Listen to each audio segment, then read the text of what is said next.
Un peu ambitieux de vouloir coupler l'inauguration de l'exposition mémoire et la conférence de ce soir, qui explique ce petit décalage temporaire. Néanmoins, on vous remercie d'avoir répondu aussi présent à cette proposition de conférence organisée par Altec. Vous n'entendez pas? Alors on va faire le réglage, c'est l'occasion de le faire. Je vais essayer de parler un peu plus près, est-ce que c'est plus audible? D'accord. Donc je disais qu'on s'excusait pour le retard. On vous remercie également d'être venus aussi nombreux à cette proposition de conférence organisée par Altec dans le cadre de la Semaine du Cerveau. Semaine du Cerveau dont vous aurez quelques explications en fin de conférence. Altec, Centre de culture scientifique, technique et industrielle de l'Ain, à structure associative, a pour objectif de porter à connaissance des différents publics, des enfants jusqu'aux adultes, l'évolution des techniques, des sciences et permettre leur mise en débat. C'est dans ce cadre que la conférence inaugurale sur la mémoire est organisée aujourd'hui. Après une présentation du cerveau et du mécanisme de la mémorisation, le professeur Francis Eustache nous emmènera dans les liens de la mémoire et de l'oubli en tentant de répondre à différentes questions. Mon identité est-elle la somme de mes souvenirs? Qu'est-ce que l'oubli? Quand retient-on le mieux? Sommes-nous tous égaux devant la mémoire? Alzheimer et autres troubles, que savons-nous? Comment entretenir sa mémoire? Et tout un tas d'autres choses qu'on lui laissera le loisir de vous présenter. J'en profite pour remercier M. Eustache, qui est chercheur et également directeur d'une unité de recherche INSERM à Caen. Je précise que c'est la seule unité de recherche en France et une des rares en Europe à travailler sur la mémoire humaine aujourd'hui. Je vais vite lui laisser la parole parce que je pense que c'est plus intéressant de passer du temps sur cette question-là, qui sera décomposée en deux phases, 3/4 d'heure d'intervention, présentation avec un PowerPoint à l'appui, voire quelques petites interactions avec le public, et puis une phase qui sera destinée au public pour poser des questions et peut-être élargir le champ aussi vers d'autres sujets, toujours en lien avec la mémoire. Voilà, bonne conférence.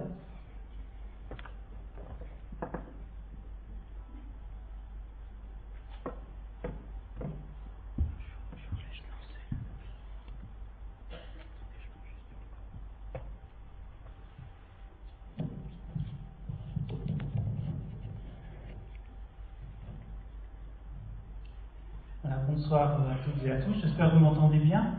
Oui, y compris dans le fond. Bon, c'est bien. Merci Madame pour cette introduction et pour cette invitation pour cette soirée donc, inaugurale à la belle exposition que je connais bien, que j'ai déjà vue à Saint-Étienne, qui a été réalisée par Jacques Roux. Et je vous invite vraiment dans les jours qui viennent à venir voir cette exposition qui est tout à fait dans l'esprit de la conférence que je vais faire.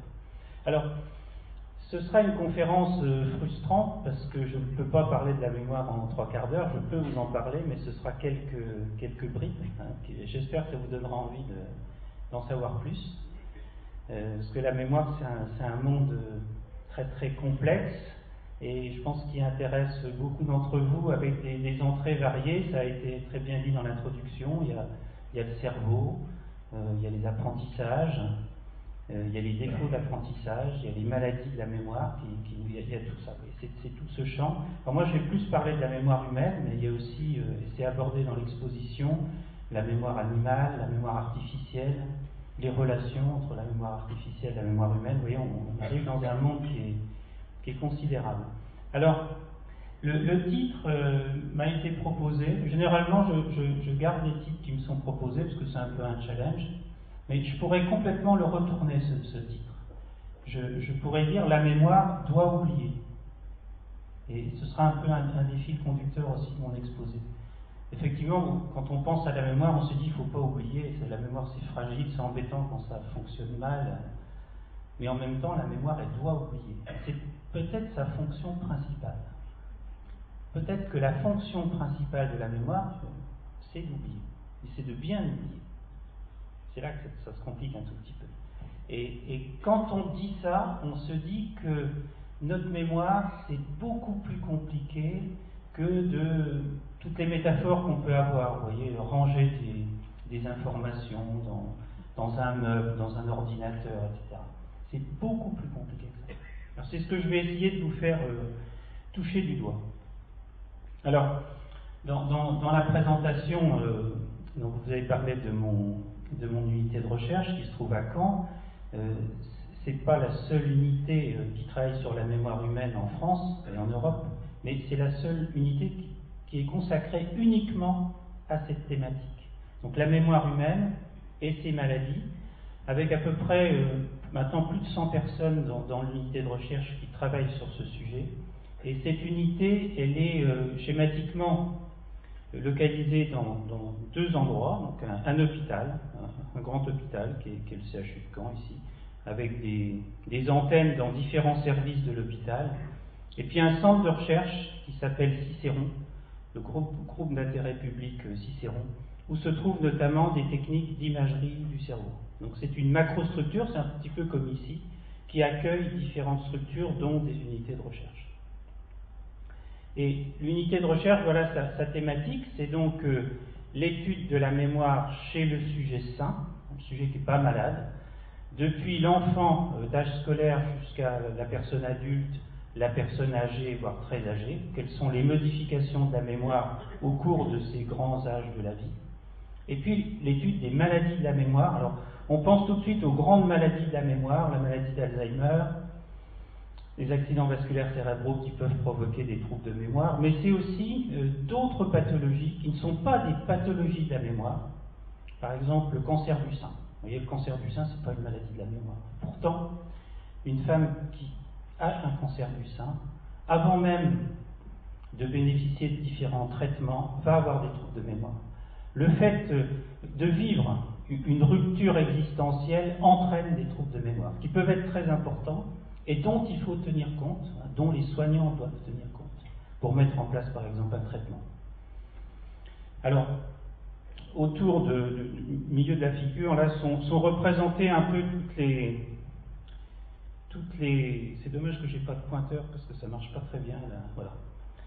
Toutes les disciplines de mon unité de recherche, la neuropsychologie, l'étude des relations entre le cerveau et le comportement, les neurosciences cognitives avec l'imagerie cérébrale, et puis toute une partie neurosciences et physiopathologie, c'est-à-dire la compréhension des maladies, et la compréhension des maladies en fait de la cognition. Ce qui est particulier à cette approche, c'est qu'on s'intéresse à des troubles cognitifs, des troubles parfois comportementaux qui sont dans certains cas extrêmement fins. Et donc le but, c'est de mettre au point des techniques qui permettent de faire un diagnostic précoce. On pourra revenir sur ce concept de diagnostic précoce. Je n'ai pas dit dépistage, j'ai bien dit diagnostic précoce. Donc mise au point de procédures d'évaluation et de prise en charge des patients. Alors, une définition. Parce que ça paraît tout simple. La mémoire, ça paraît tout simple. Je vais essayer de vous montrer que c'est compliqué, mais je vais essayer de faire le travail que l'on fait dans cette structure, à savoir qu'on fait l'hypothèse qu'on peut expliquer des choses complexes, qu'on peut rendre abordables des choses complexes. Il ne faut pas non plus trop les simplifier, il ne faut pas non plus trop les édulcorer. Alors, une définition simple de la mémoire, ce serait, vous allez voir, je vais commencer par quelque chose de très très simple.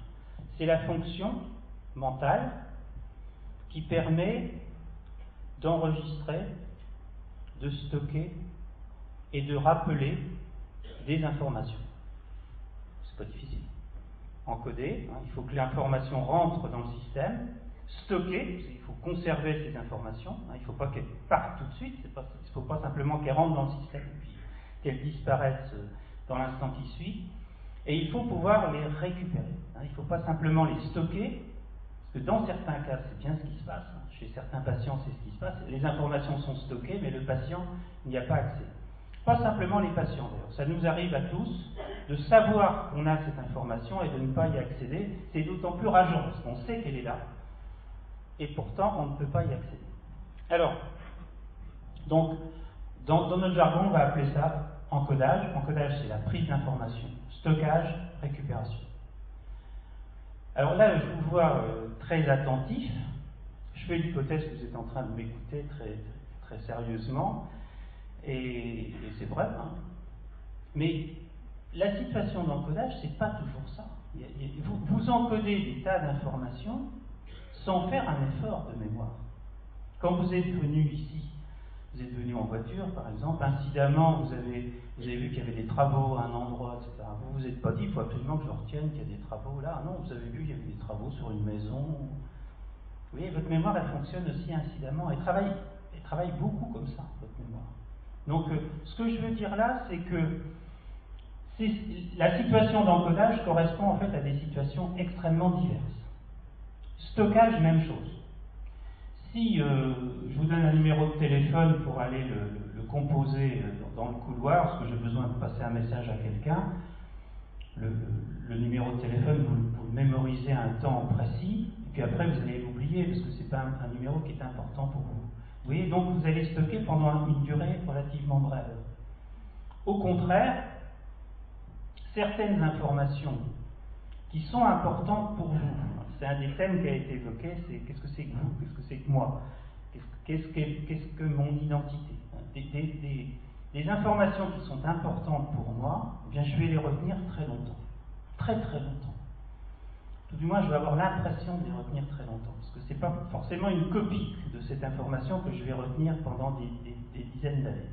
Mais ce que je veux aussi souligner là, vous voyez, c'est que derrière ce concept de stockage, là aussi, on a des situations très très différentes. Et puis récupération, je pourrais prendre le même exemple. Admettons que vous soyez des étudiants, donc vous m'écoutez, vous avez de la chance, c'est pas le cas, vous n'aurez pas d'examen à la fin de l'année, mais l'étudiant, lui, a un examen à la fin de l'année, donc quand il est dans la phase de rappel et de récupération, il fait un effort pour remplir sa copie et pour avoir la meilleure note possible. Mais dans la vie de tous les jours, c'est pas comme ça que ça se passe.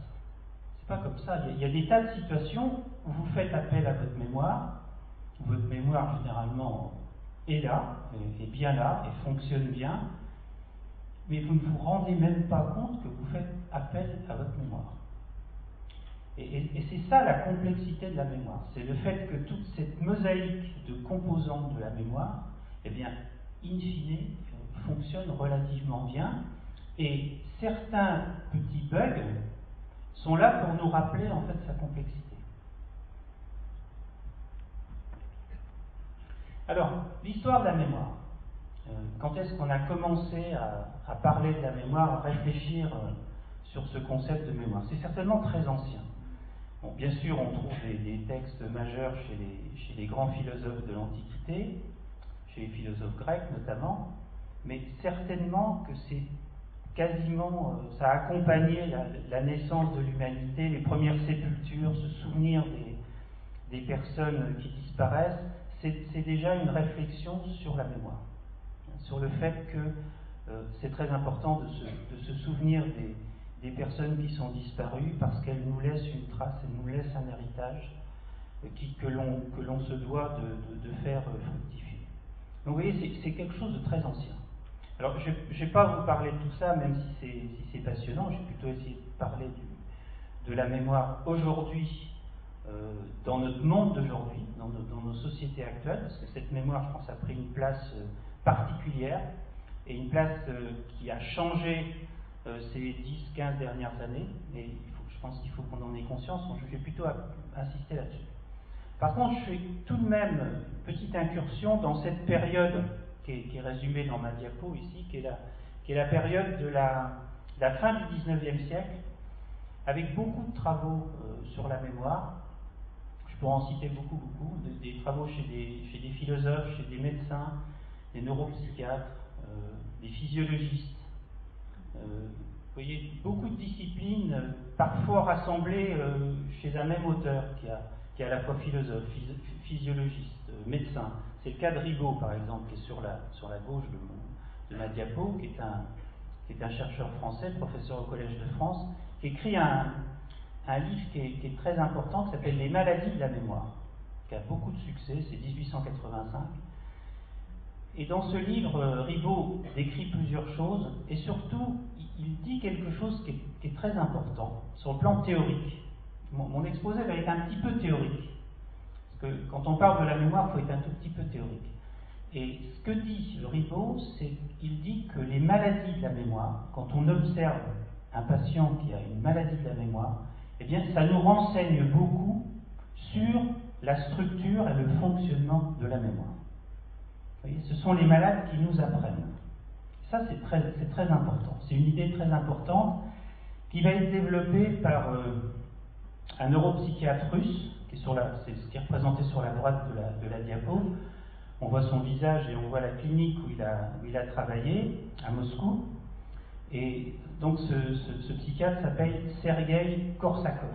Korsakov, c'est pas le musicien, c'est le neuropsychiatre. Et Korsakov qui a donné son nom au syndrome de Korsakov, qui est une des grandes maladies de la mémoire. Peut-être moins connue que la maladie d'Alzheimer, mais qui est une grande maladie de la mémoire. Et ce qu'a montré Korsakov, c'est que ces patients qui avaient une amnésie, un syndrome amnésique très important, eh bien, étaient pourtant capables d'apprendre certaines choses. Alors, je n'ai pas développé à partir des travaux de Korsakov, on pourra y revenir, hein, je vais parler de choses plus contemporaines. Alors, la photo qui est là, la photo en haut à gauche, représente un patient qui a été longtemps connu sous les initiales HM. Et c'est d'ailleurs quand vous rentrerez dans l'expo, qui se trouve à quelques mètres d'ici, c'est la première image que vous voyez cette photo d'HM. HM, on a connu son identité, Henri Molaison, quand il est décédé en 2008, en décembre 2008. Alors l'histoire de ce patient est assez singulière. Ça se passe dans les années 50 à l'Institut neurologique de Montréal, c'est le grand bâtiment qu'on voit sur la photo. Et puis la personne qui se trouve en médaillon sur la droite s'appelle Brenda Milner, c'est la neuropsychologue qui a suivi ce patient pendant très longtemps, pendant plus de 50 ans.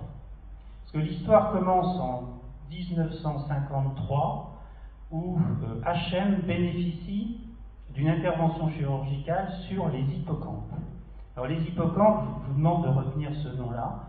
C'est le même nom que le petit animal marin, vous voyez, avec une tête de cheval et puis avec la queue qui est enroulée comme ça. Et on a dans le cerveau deux hippocampes, c'est-à-dire des structures qui sont à l'intérieur du lobe temporal, ici sur le côté du cerveau, et qui jouent un rôle clé dans la mémoire. Alors HM était un patient qui souffrait d'une épilepsie très très grave.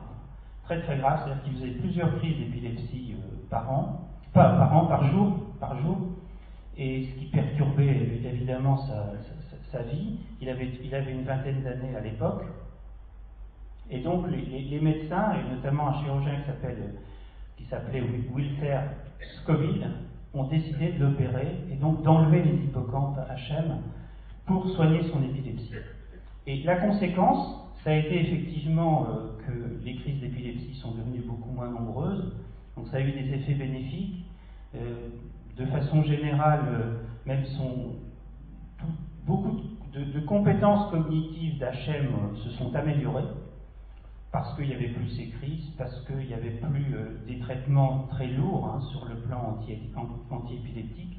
Par contre, HM est devenu amnésique. Il est devenu amnésique durablement. Et son amnésie était à la fois une amnésie antérograde, c'est-à-dire qu'il ne pouvait pas apprendre des choses nouvelles, ou tout du moins certaines choses, beaucoup de choses. Et puis c'était aussi une amnésie rétrograde. Vous pouvez essayer de retenir ces deux termes-là. L'amnésie, c'est à la fois antérograde, c'est tourné vers le futur, on n'apprend pas des choses nouvelles, et c'est en même temps rétrograde, c'est-à-dire qu'on perd une partie des connaissances du passé ou des souvenirs du passé. Alors c'est ce qui s'est passé chez HM, et HM a été suivi comme ça jusqu'à son décès, par des chercheurs à la fois canadiens et américains. Et il a donné son cerveau à la science, et vous pouvez, sur Internet, vous pouvez taper ses initiales HM, et vous verrez qu'il y a tout un site au MIT qui est consacré à ce patient. Alors ça, c'est juste un point que je voulais souligner, c'est cette spécificité de la neuropsychologie. La neuropsychologie, c'est une discipline scientifique un peu particulière, puisqu'elle va forger une grande partie de ses connaissances sur cette interaction entre un patient, entre un malade, et un chercheur clinicien qui va travailler avec lui. Vous voyez, c'est tout de même assez particulier par rapport à d'autres branches de la médecine ou de la biologie.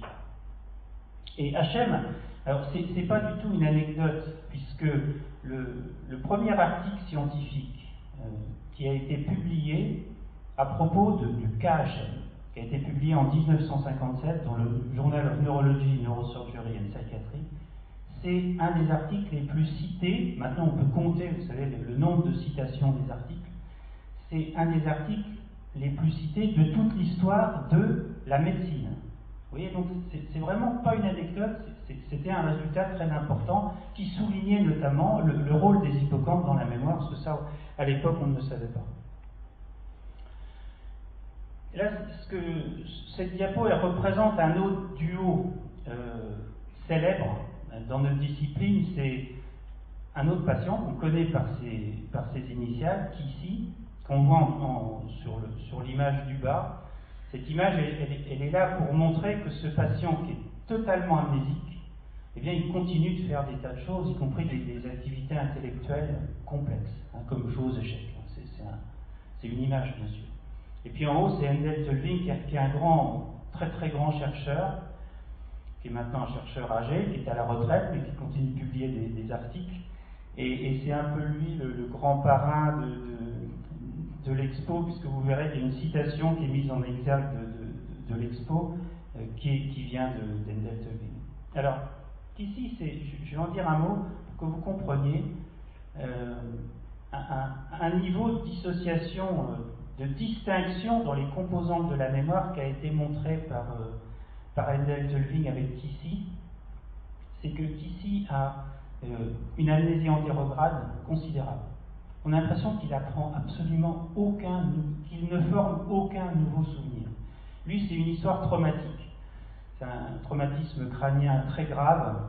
Ici, c'était quelqu'un qui était mécanicien, qui aimait bien bricoler les motos, les buggy, etc., qui faisait du buggy dans les dunes. Et puis un jour, ça s'est mal tourné, il a eu un accident grave. Et après cet accident, donc, il est devenu amnésique. Et malgré le fait qu'ici ne forme aucun nouveau souvenir, ce qu'a montré Tolving, de différentes façons, je ne vais pas expliquer toutes les méthodologies, mais ce qu'a montré Tolving, c'est que malgré cette absence de nouveaux souvenirs, eh bien, Kissy a appris beaucoup de connaissances nouvelles. Par exemple, si on lui parle du sida, il vous parle du sida.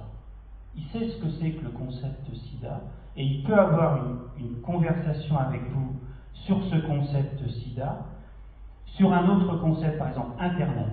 Il peut avoir une discussion avec vous sur Internet, ce que c'est qu'Internet, les conséquences d'Internet, etc. Alors que ce sont des concepts qui sont apparus après son accident. C'est ça qu'il faut bien noter. C'est-à-dire qu'il ne forme pas de nouveaux souvenirs, et pourtant, il accède à des connaissances, il intègre des connaissances nouvelles, et il peut parler, il peut avoir une conversation. Il a une intelligence tout à fait normale. Alors, ce que je viens de vous dire, en quelques mots, et c'est un peu une des structures de l'exposition, c'est que la mémoire au singulier, mémoire au pluriel. Vous avez le titre de l'expo, c'est mémoire / avec un S. Donc moi je pense qu'il faut parler de la mémoire. Je pense que c'est un joli mot, enfin, on peut mettre des tas de choses dedans. Il y a une magnifique citation de Proust dans l'expo. Moi ça me fait rêver quand je lis cette citation de Proust. Je pense qu'il faut parler de la mémoire. Et en même temps, il faut comprendre que c'est une fonction complexe. Et une façon de comprendre une fonction complexe, c'est essayer de la décomposer. Alors pas n'importe comment évidemment, il faut essayer de la décomposer de façon pertinente. Et ce qui est proposé ici sur le petit schéma que je vais commenter, c'est que cette mémoire, elle serait composée de 5 grands systèmes de mémoire. Alors, avec une vision hiérarchique sur le plan phylogénétique et sur le plan ontogénétique. Ça veut dire que dans les espèces, il y a certaines espèces animales qui n'ont que les mémoires les plus simples, celles qui sont au bas de la pyramide. Puis plus on monte dans l'évolution des espèces, plus on accède à des mémoires complexes. Alors évidemment, les humains vont dire qu'eux, ils ont les mémoires les plus complexes. C'est un débat, on pourra en parler, parce que c'est pas si simple, parce que les animaux sont quand même très forts, on le voit dans l'expo, il faut se bagarrer avec un singe qui est excellent pour certaines tâches de mémoire, ce qui nous pose quand même problème. Donc heureusement, les choses ne sont pas aussi simples que ça, et elles ne sont pas écrites, il y a encore beaucoup de débats à avoir. Et puis, il y a l'évolution autogénétique. L'évolution, et quand on est tout petit, quand on est un enfant, un petit bébé, un enfant qu'on grandit, etc., quand on devient adolescent.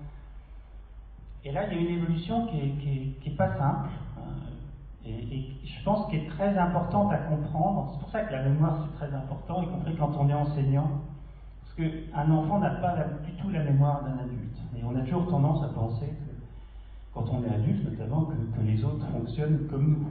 C'est la façon la plus simple de voir, alors ce qui est absolument faux. Et ça, c'est quelque chose que l'on sait quand même de façon assez récente, parce que pendant longtemps, on s'est peu intéressé à la mémoire de l'enfance, ce qui est bien dommage.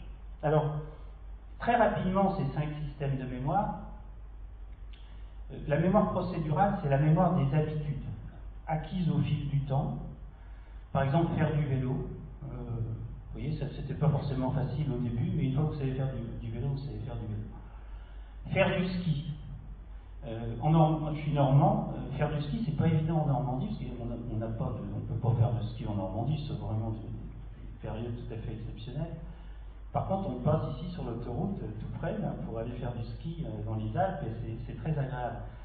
Mais on fait du ski une fois par an. Donc moi, personnellement, je me considère comme un skieur extrêmement médiocre.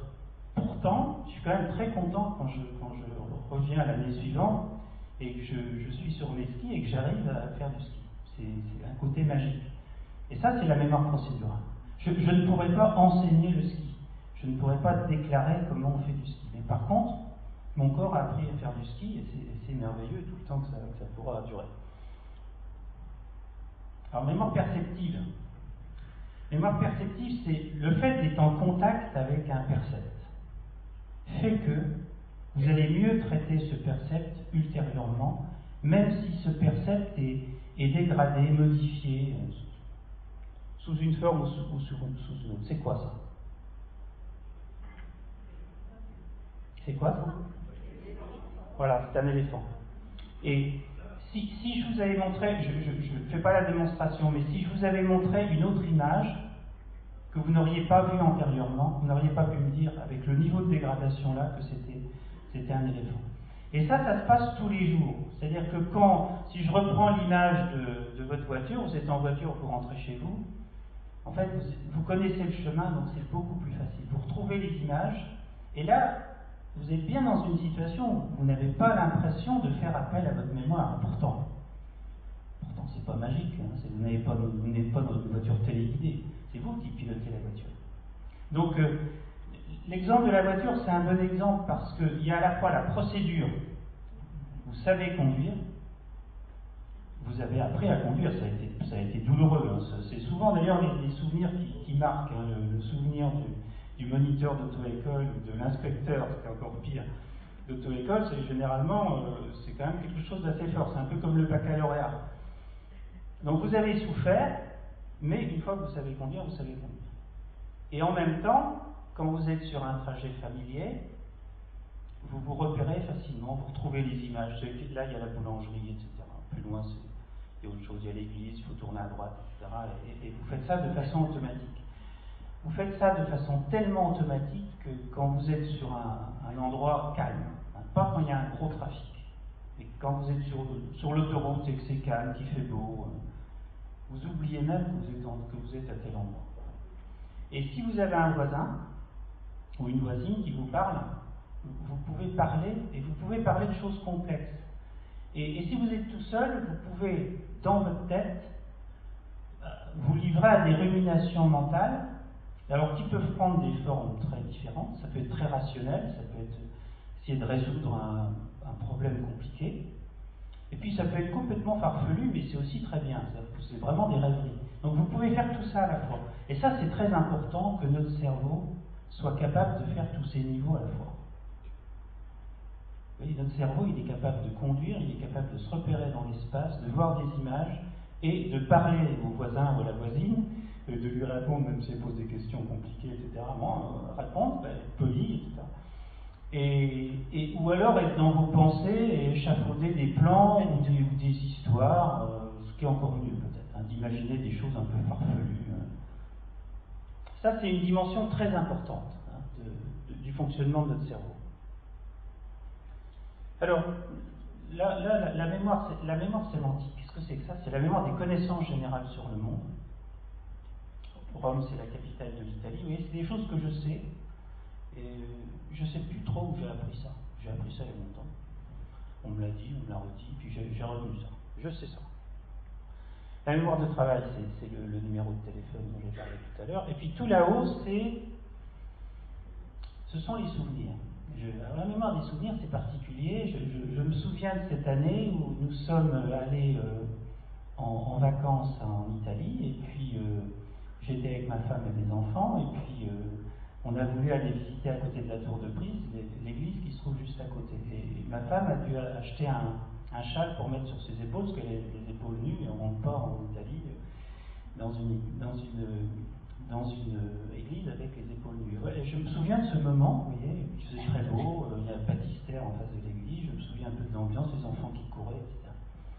Ça, c'est la mémoire des souvenirs. Ça, vous vous projetez dans le temps, donc c'est toujours personnel. Je ne peux pas vous parler, je peux pas parler des souvenirs de madame qui est au premier rang, parce que je ne connais pas les souvenirs de madame, mais c'est mon souvenir à moi, et ce qui est extraordinaire, c'est que je prends en quelque sorte une machine à remonter le temps pour revivre cet événement. Et on est tous capables de faire ça. Par exemple, si je dis samedi soir dernier, alors là je vois vos cerveaux travailler, samedi soir dernier, vers 8h30 du soir, qu'est-ce que vous faisiez? Donc c'est pas immédiat.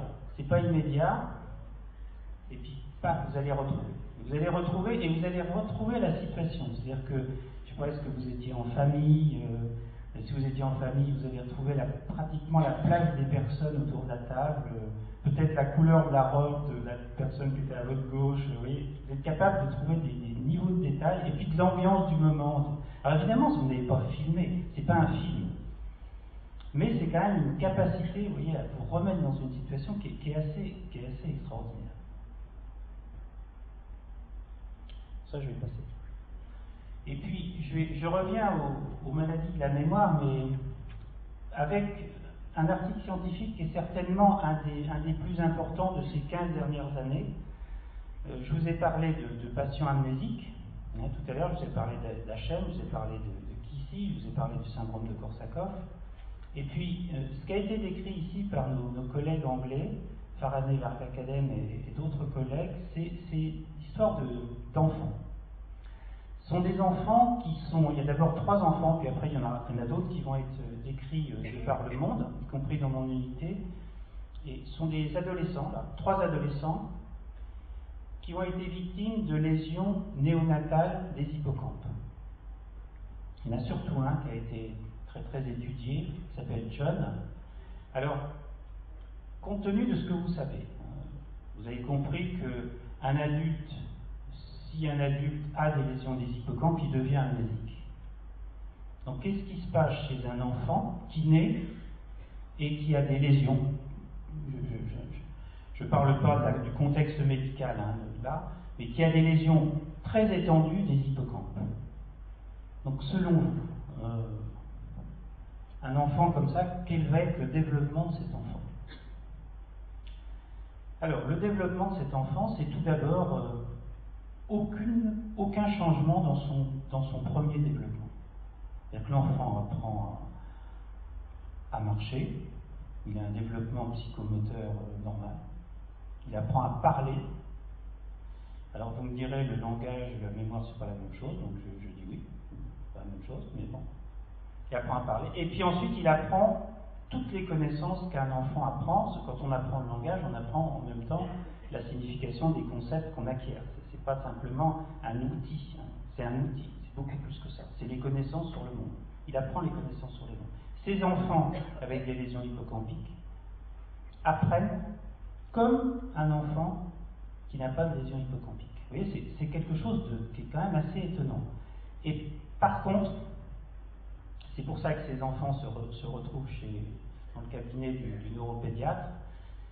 L'histoire, c'est vers 5, 6 ou 7 ans, c'est toujours à peu près la même période, les éducateurs et les parents trouvent que les enfants ne rapportent pas bien les petites anecdotes du jour, et ce qui s'est passé à l'école, le petit truc, pourquoi l'enfant il revient par exemple avec un pantalon troué, qu'est-ce qui s'est passé, pourquoi l'enfant n'est pas capable de dire ça. Et manifestement, c'est pas parce qu'il veut cacher quelque chose, mais il ne se souvient pas de ce qui l'a conduit à avoir un pantalon déchiré. Et puis ensuite, l'évolution se fait généralement pas trop mal. C'est-à-dire que l'enfant qui est jeune, qui est plastique, qui a un cerveau très plastique, va réussir à compenser une partie de ses difficultés, pas forcément toutes. Mais en tout cas, ce ne sera pas l'évolution d'un amnésique étant devenu amnésique à l'âge adulte. Ce sera bien différent. Mais ce que je veux souligner par là, c'est que ces lésions précoces des hippocampes ne vont pas perturber les premières années de mémorisation, et notamment l'acquisition du langage, les grandes connaissances sémantiques sur le monde, et c'est plus tard que l'effet va se révéler. Alors ça, je pense que sur le plan théorique, c'est très important. Ça montre que on peut former. Alors, Tobin l'avait déjà montré avec les amnésiques adultes, avec Kissy, mais là c'est encore plus démonstratif. Ça veut dire que les enfants peuvent former des tas de connaissances sur le monde sans passer en quelque sorte, excusez-moi l'expression, par la case souvenir. Alors que on aurait tendance à penser de façon intuitive qu'on forme des souvenirs et que ces souvenirs deviennent éventuellement des connaissances en perdant leur contexte. C'est l'exemple que je prenais avec Rome, la capitale de l'Italie. Il y a bien un moment où on m'a appris ça, où soit mes parents, soit mes grands frères, soit l'instituteur, l'institutrice m'ont appris cela. Je ne sais plus qui m'a appris cela, par contre je le sais. Vous voyez, donc c'est un souvenir qui a été... J'ai eu le souvenir à un moment de mon instituteur qui m'a appris cela, et puis j'ai perdu le contexte que c'est mon instituteur qui m'a appris ça, puis par contre, j'ai gardé la connaissance. J'ai gardé la connaissance que Rome, c'est la capitale de l'Italie. Et en fait, ce qui est intéressant dans l'exemple qui est pris là avec les enfants, c'est qu'on voit qu'il y a une autre dynamique. Il y a une dynamique qu'on forme des tas de connaissances sans forcément former un souvenir. Et ça, c'est important de pouvoir mener cette réflexion. Je vais passer sur tout ça tout simplement pour vous dire que ce qu'on a fait dans mon unité, notamment avec des collègues parisiens de l'hôpital Necker, c'est qu'on a utilisé des techniques, on a mis au point des techniques pour apprendre à des enfants amnésiques, des enfants qui avaient des épilepsies très graves, à apprendre des nouveaux concepts. Et l'exemple que je prends là, parce que j'aime bien les oiseaux, c'est le macareux, parce que je trouve que c'est important de savoir ce que c'est qu'un macareux.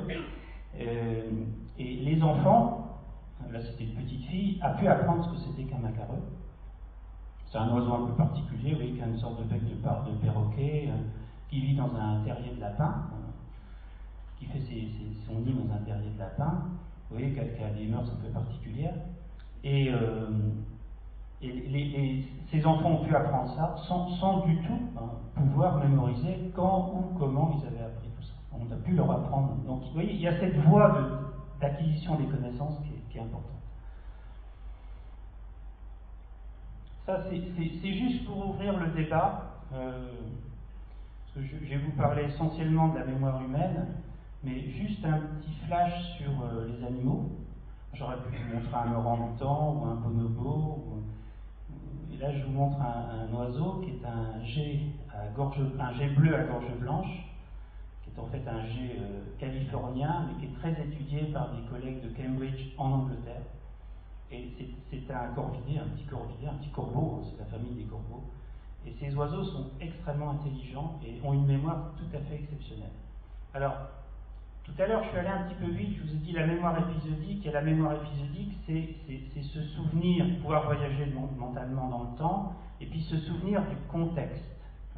Le contexte, c'était quand? C'était samedi soir. C'était où? Est-ce que c'était en famille, chez vous? Et puis c'était quoi? Qu'est-ce qui s'est passé ce soir-là? Vous voyez, c'est donc quoi, où, quand. La mémoire épisodique, c'est quoi ou quand. Et des chercheurs de Cambridge, dont une chercheuse très célèbre qui s'appelle Nicole Clayton, a montré que ce petit G, qui paraît insignifiant comme ça, est capable de faire quoi ou quand. Alors, comment elle a fait? Elle s'est appuyée sur une caractéristique comportementale de ces animaux. Et ça, il faut toujours faire comme ça. C'est-à-dire que vous ne pouvez pas faire apprendre à des animaux comme ça quelque chose qui est contraire à leur comportement habituel. Donc elle s'est appuyée sur le fait que ces animaux cachent la nourriture. Ces petits corvidés, quand ils ont trop de nourriture, ils la cachent pour la retrouver ultérieurement. Donc elle a utilisé donc cette compétence particulière et elle a utilisé un jeu de petites cages dans des grandes volières. Donc l'oiseau était dans sa petite cage, il était nourri. Une fois qu'il était bien nourri, on ouvrait la porte de la petite cage et l'oiseau pouvait aller cacher sa nourriture. Et il y avait deux types de nourriture. Ça, c'est très important. Il y avait une nourriture durable, c'était des graines, et il y avait une nourriture qui périt très vite. Alors, c'était soit des asticots dans certaines expériences, soit des baies, vous voyez, des petites fraises ou des petites framboises dans d'autres expériences. Et le principe, donc, c'est que le petit corvidé allait cacher les graines à certains endroits, les baies à d'autres endroits, et puis ensuite on leur remettait le petit corvidé dans sa petite cage, et c'est là la subtilité de l'expérience. C'est qu'ensuite on ouvrait la porte de la cage, une fois qu'il avait à nouveau faim, c'est-à-dire 2-3 heures après qu'il soit allé cacher les graines et les baies. Dans ce cas-là, si on ouvrait la porte 2-3 heures après, qu'est-ce que vous auriez fait à la place du G? Là, vous seriez allé manger les baies, parce que le G préfère les baies aux graines. Donc 3 heures après, il allait directement, et il n'allait que là, il n'allait que chercher les baies. En revanche, si on fermait la porte plus longtemps, donc on nourrit le G, ne vous inquiétez pas, il est nourri pendant 8 jours dans sa petite cage, et au bout de 8 jours, on ouvre la porte de la petite cage. Que fait le G au bout de 8 jours? Il va directement aux graines. Il ne va pas voir les baies, il ne va pas voir les baies, voir si les baies sont. Il ne va pas voir les baies. Il va directement aux graines. Donc vous avez le quoi. Le quoi, c'est les baies, les graines. Vous avez le où, ce qui sait où les retrouver. Et vous avez le quand. Vous avez ce voyage dans le temps qui n'est certainement pas, d'accord, le même que le voyage que vous venez de faire quand je vous ai dit samedi soir dernier. Mais ça s'apparente tout de même à un voyage dans le temps. Voilà, c'était juste une petite digression pour qu'on ait une pensée pour les animaux qui sont quand même très forts. Ils sont très forts parce qu'ils sont dans leur contexte d'espèce. J'aurais pu prendre des exemples chez des animaux a priori beaucoup plus bas situés dans l'échelle phylogénétique. Je sais pas, j'aurais pu parler des seiches, des poulpes, vous voyez, des mollusques. De certains mollusques qui ont des comportements amnésiques tout à fait exceptionnels. Alors, il faut parler un petit peu de l'imagerie cérébrale parce que ça nous a appris beaucoup de choses. Vous voyez, pendant longtemps, les patients nous ont appris beaucoup de choses. Et puis aujourd'hui, il y a également beaucoup de connaissances qui viennent de l'imagerie cérébrale. Puis il y a des grands centres de recherche, par exemple à Lyon, il y a un grand centre de recherche en neurosciences qui utilisent ces techniques-là, et on peut les utiliser à des fins variées. Alors à la fois pour comprendre des phénomènes physiologiques, donc de mémoire, parce que c'est l'objet de la conférence, mais dans le domaine du langage, la perception, enfin. Donc chez le sujet sain, et ça c'est très nouveau, parce que en fait on peut voir le cerveau fonctionner, on peut voir le cerveau mémoriser, et si on a des protocoles expérimentaux qui sont bien conçus, on peut vraiment faire des découvertes importantes. Et puis ensuite, On peut également utiliser ces techniques-là, en dehors de la pratique médicale courante, on peut utiliser ces techniques-là pour comprendre les maladies de la mémoire. Et il y a des progrès absolument considérables qui ont été faits dans la compréhension de ces maladies grâce à ces approches. Alors, ça demanderait un exposé spécifique. Il y a beaucoup de techniques, il y a différents types de machines, plus ou moins complexes, et différentes façons de les utiliser. Je ne vais pas vous parler de tout ça, mais disons que retenez schématiquement qu'on peut mesurer d'une part la structure du cerveau, on peut faire des coupes du cerveau chez tout un chacun, du vivant de la personne. Vous voyez, ce qui est très différent d'autrefois, on faisait des coupes du cerveau uniquement en anatomie pathologique. Donc ça donne évidemment des renseignements très, très, très précieux. Donc il y a cet aspect anatomique, au sens premier du terme, et puis il y a tout l'aspect fonctionnel. C'est-à-dire qu'on peut en même temps visualiser le fonctionnement du cerveau, donc la consommation du cerveau, par exemple en glucose, en oxygène. Et puis on peut également visualiser le cerveau en train vraiment de fonctionner. C'est-à-dire qu'on va capter son activité pendant qu'il fonctionne. Et c'est l'utilisation de toutes ces approches qui permet vraiment d'approcher une compréhension fine, à la fois de la mémoire, du fonctionnement de la mémoire, et puis de ses dysfonctionnements. Alors ça, c'est un exemple d'un résultat qui était inattendu. Là, vous voyez le cerveau, à la fois, vous voyez le cerveau à droite, ici, puis vous voyez le cerveau à gauche, ici. Et l'heure, vous retrouvez les mots, c'est en anglais, mais c'est facile à traduire, encodage, récupération. Encodage, récupération. Ça a été une découverte que les neuropsychologues, avant l'imagerie cérébrale, n'avaient pas faite, à savoir que quand on encode une information en mémoire épisodique, ce que vous êtes en train de faire tout de suite, hein, vous essayez parce que tout de suite, vous êtes très épisodique, parce que je suis là. Donc ce soir, si vous parlez de ma conférence en famille ou avec des amis, je serai encore très présent dans votre esprit. Donc je suis aujourd'hui épisodique. Je ne le serai plus dans un mois. Vous m'aurez beaucoup oublié dans un mois. C'est normal. C'est le bon travail d'oubli de la mémoire.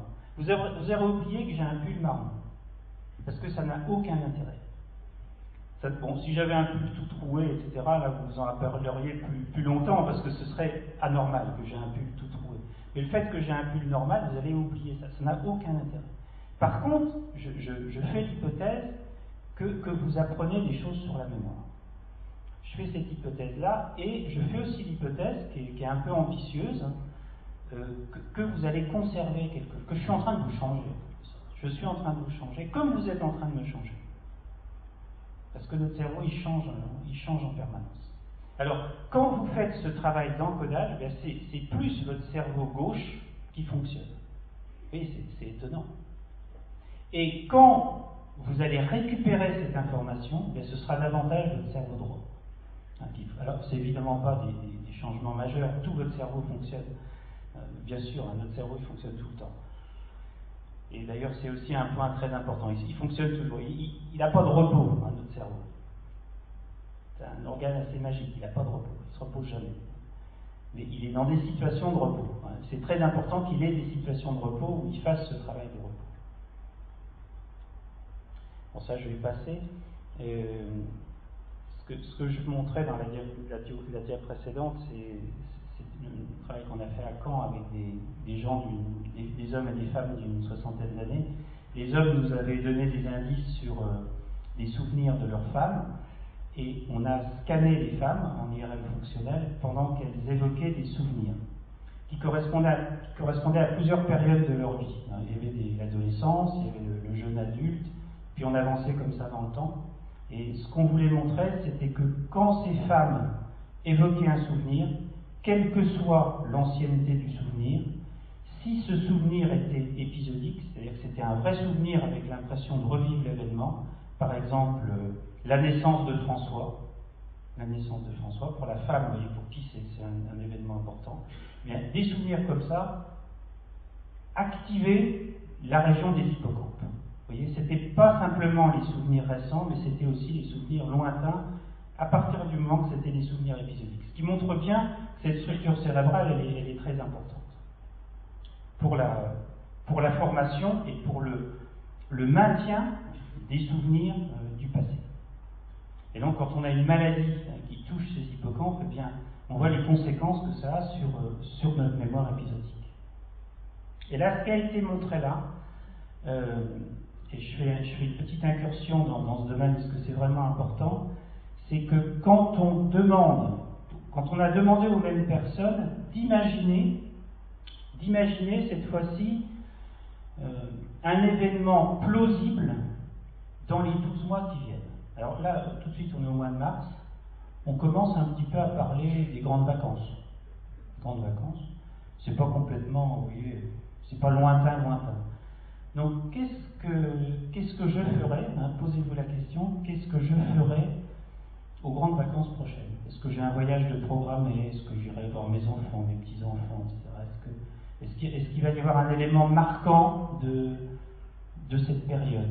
Est-ce que je vois déjà une journée qui devrait avoir une saveur particulière, comme une réunion de famille, quelque chose? On fait ce travail-là. On a fait ça dans l'IRL avec les mêmes femmes en question. Et ce qui est très important, c'est qu'on met en évidence dans ce cas-là le même réseau que le réseau de la mémoire autobiographique. Ce qui veut dire que quand on se tourne vers son passé, vous voyez, quand on me dit la naissance de François, admettons que ce soit important pour moi, ou quand je me dis qu'est-ce que je ferai les grandes vacances prochaines, est-ce qu'il y aura un moment important, est-ce que je peux me le représenter? Eh bien, ce sont les mêmes réseaux dans mon cerveau qui sont activés. C'est le réseau en fait de ce fameux voyage mental dans le temps. La mémoire, c'est beaucoup cela. Ce qui est très important dans la mémoire, c'est cette capacité de voyager mentalement dans le temps. Et ça nous renvoie à des choses que décrivent aussi les patients amnésiques. Les patients qui ont une amnésie sévère, ils n'ont pas simplement des difficultés à récupérer des souvenirs du passé, mais ils ont cette difficulté à se projeter dans le futur. Ce qui est peut-être d'ailleurs un des éléments les plus dramatiques de la situation d'être amnésique. Quand je parle d'amnésique, c'est pas quelqu'un qui oublie ses clés, vous voyez. C'est vraiment quelqu'un qui a un trouble de mémoire très important. Parce que qu'est-ce qu'on fait quand le matin on se réveille, qu'est-ce qu'on fait? On pense effectivement à ce qui s'est passé hier, avant-hier, mais on va surtout être prospectif. On va surtout qu'est-ce que je fais aujourd'hui? Et bien sûr, ce que je fais aujourd'hui va s'appuyer sur ce que je suis et sur ce que j'ai fait. Mais ce qui est bien important, c'est ce que je vais faire. Et comment je vais tout mettre en œuvre pour arriver à faire ce que je dois faire compte tenu de mon statut, de mes responsabilités, de mes aspirations, etc. Et la mémoire, c'est ça. Je pense que c'est très important de ne pas voir la mémoire comme une fonction passéiste. La mémoire, elle est passéiste dans certaines situations existentielles. Vous voyez, une rupture existentielle, un grand changement, un deuil. Vous voyez, ce sont des moments que l'on vit tous, où à ce moment-là, on va se tourner essentiellement vers le passé. Et pendant un certain temps. Et c'est important qu'on ait ce retour vers le passé. Mais dans la vie, j'ai envie de dire normale, même si le terme ne veut pas dire grand-chose dans ce contexte-là, la mémoire, elle est avant tout prospective. Et le cerveau, il est avant tout prospectif. L'autre exemple, il est donné par cette petite diapo que je ne commente pas plus. C'est une diapo qui illustre une fonction qui a été mise en évidence notamment dans l'autisme infantile et puis dans des pathologies plutôt neuropsychiatriques. C'est la capacité que l'on a à inférer les états mentaux d'autrui. C'est-à-dire, vous êtes nombreux ce soir, vous n'êtes pas trop nombreux, donc en fait, qu'est-ce que je fais en vous parlant? Je vous surveille. Je vous surveille. C'est-à-dire que je vois à vos réactions si vous décrochez, si ce que je vous dis est trop compliqué, je fais trop vite, j'ai mal défini un mot, je vois vos visages, la salle est éclairée, et donc je reprends une phrase, je reviens un peu en arrière. Voyez. Alors peut-être que je me trompe complètement, Là, je fais l'hypothèse que vous m'écoutez. Peut-être que vous êtes en train de vous dire, finalement, j'aurais mieux fait de regarder le match de rugby, ça aurait été plus intéressant. Peut-être que vous êtes en train de vous dire ça. Mais je fais l'hypothèse que non, que vous êtes en train de m'écouter.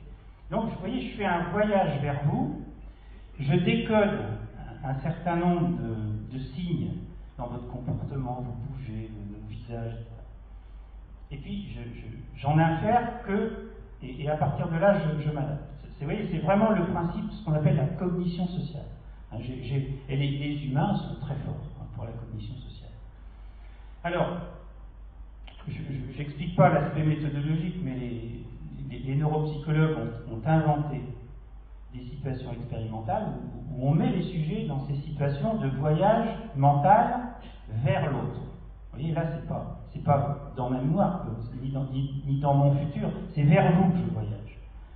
Et en fait, le réseau, là aussi, est très proche.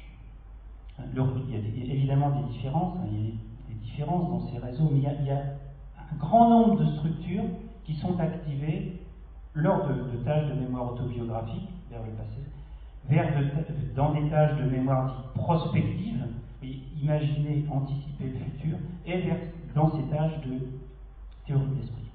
Et chez l'enfant, quand on voit comment tout ça se met en place, eh bien ça se met en place à peu près en même temps. Et il faut beaucoup de temps pour que ça marche bien.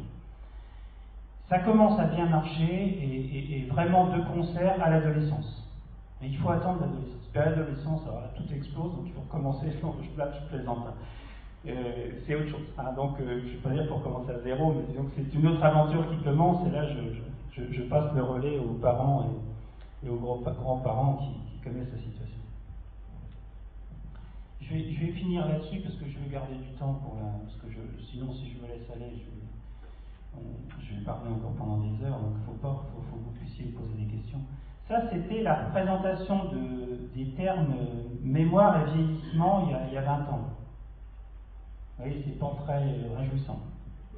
Mémoire et vieillissement, c'était un peu ça. C'est déjà un petit peu corrigé par les lignes rouges, à savoir que il y a un déclin de la mémoire, de certaines formes de mémoire, ou tout du moins de certaines façons d'utiliser la mémoire. D'accord ? Et puis d'autres façons, alors ça c'était déjà un petit peu plus intéressant, vont au contraire se stabiliser au fil du temps. Alors là, je vais vous demander de compter les voyelles des mots. Vous voyez les mots là, vous pouvez les lire, c'est pas écrit trop petit. Et je vous demande pour chaque mot de compter les voyelles. Voilà. On va un petit peu vite parce qu'il faut se dépêcher. Et là maintenant, je vous demande de me rappeler les mots.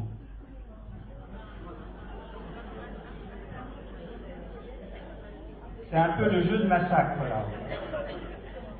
C'est le jeu de massacre. C'est-à-dire que je vous ai induit sur une fausse piste. Je vous ai fait faire un traitement superficiel des mots. Et donc, c'est pas que vos performances, je vais pas noter, c'est pas noté à la sortie, vos performances sont pas bonnes. Alors, en reconnaissance, peut-être que certains mots, quand même, vous avez eu le temps de les traiter. Ceux qui sont soulignés étaient dans la liste. Donc ça, c'est autre chose, vous voyez. C'est-à-dire que j'ai des façons de vous aider. Quand je vous ai demandé en rappel libre, c'était catastrophique. Puis en reconnaissance, je pense que vous avez reconnu quelques mots. D'accord ? Donc, c'est pas anodin, parce que ça veut dire que, quelque part, si vous êtes capable de les reconnaître, quelque part, les mots étaient rentrés dans le système. Alors, ce qui est montré ici, c'est les différences. Vous voyez, en bas, c'est 20-30, c'est l'âge des sujets, les performances, et c'est la différence entre le rappel libre et la reconnaissance. Et on voit en fait que, en situation de reconnaissance, la reconnaissance, c'est pointer les mots parmi d'autres mots, les mots qui ont été vus antérieurement parmi d'autres mots, mais on voit que les effets d'âge sont beaucoup moins importants qu'en rappel libre. Donc la reconnaissance, je redis, ça veut bien dire que les mots étaient là, mais que c'est l'accès, en fait, en rappel libre qui se fait moins bien quand on vieillit. D'accord ? C'est en fait le travail qui accompagne la mémoire qui se fait moins bien.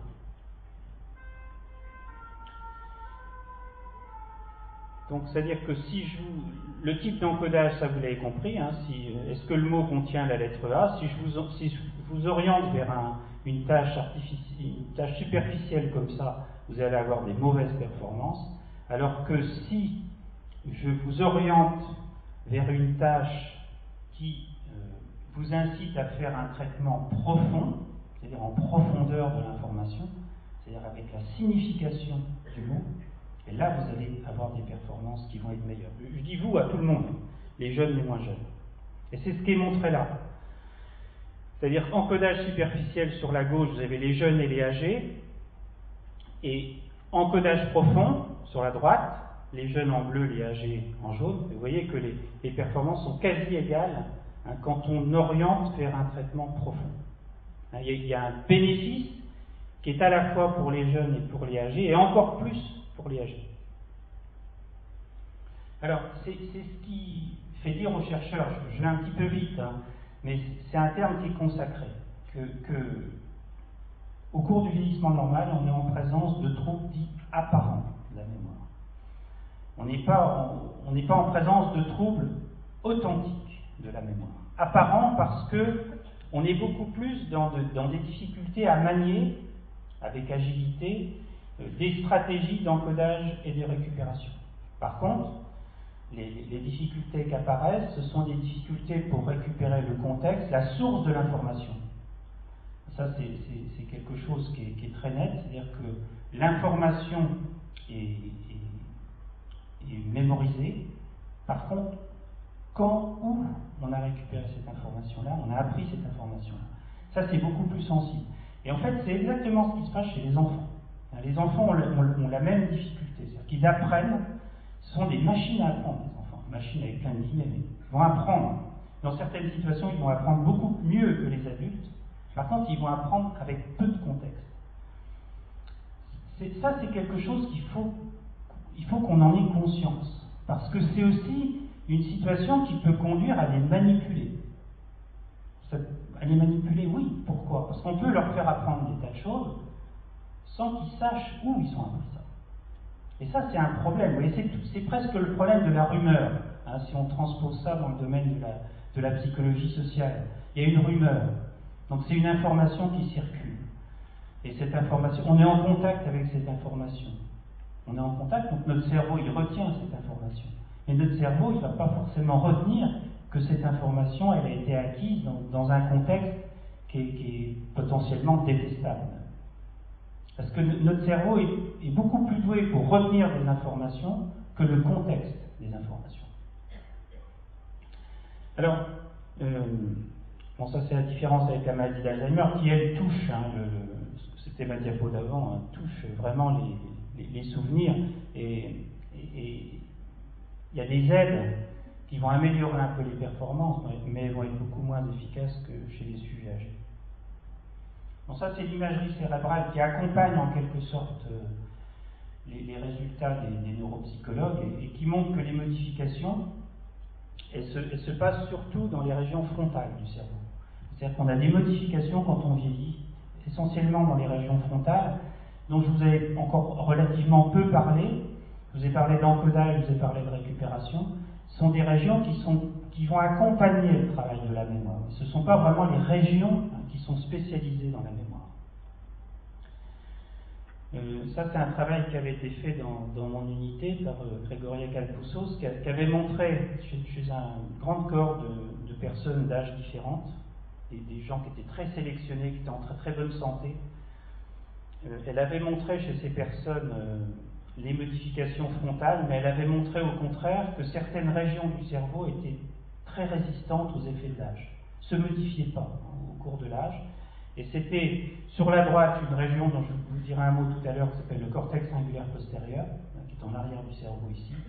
Et puis une région dont je vous ai déjà beaucoup parlé, ce sont les hippocampes.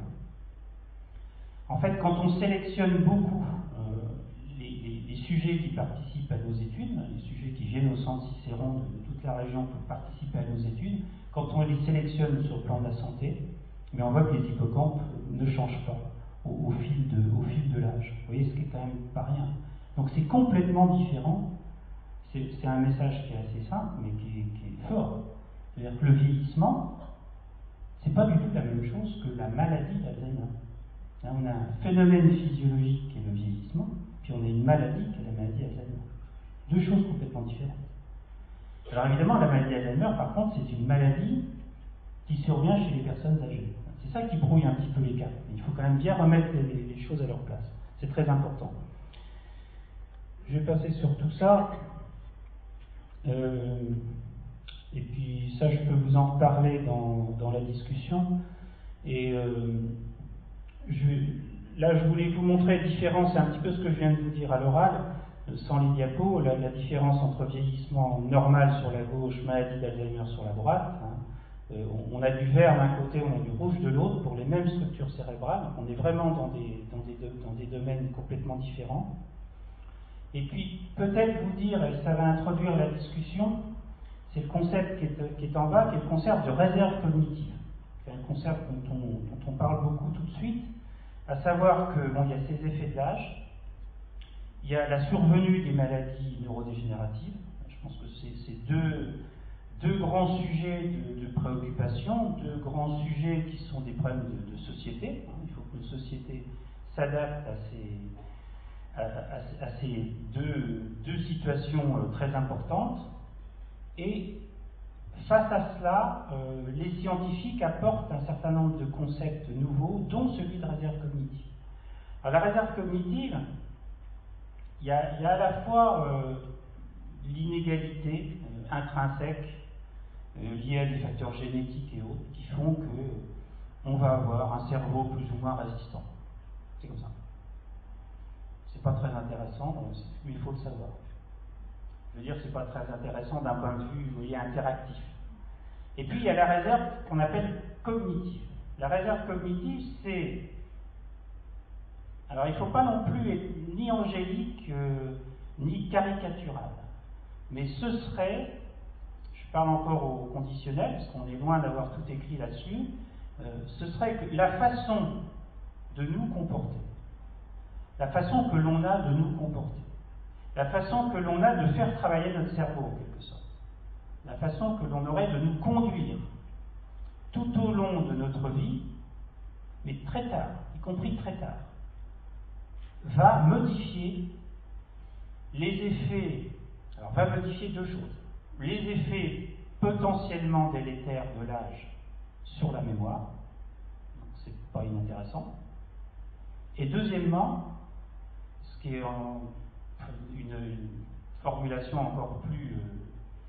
encore plus ambitieuse, va retarder la survenue des symptômes de différentes maladies du cerveau. Je répète ce que je viens de dire. La deuxième proposition, c'est que notre façon de nous conduire, de faire travailler notre cerveau, et de nous conduire notre cerveau, notre cognition, etc., notre façon d'être, va potentiellement modifier la survenue, le moment de la survenue de certains symptômes, de certaines maladies du cerveau.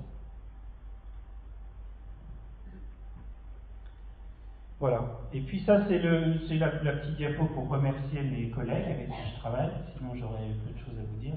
Et puis le livre que j'ai présenté là, qui présente aussi un petit peu ce que je vous ai dit dans la conférence. Voilà, et je vous remercie beaucoup de votre attention.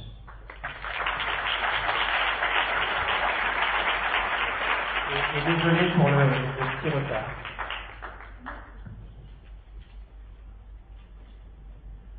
Je vais me faire à boire. Merci Francis Eustache pour ces éclairages qui ont sûrement dû susciter un certain nombre de questions qu'on vous propose de prendre par groupe de 3 pour vous y aussi formuler une réponse. Est-ce qu'il y en a qui souhaitent poser des questions?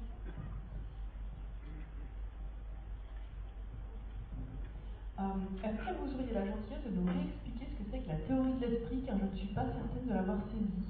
Alors, la théorie de l'esprit, pourquoi ça s'appelle comme ça? Parce que c'est une théorie que l'on formule.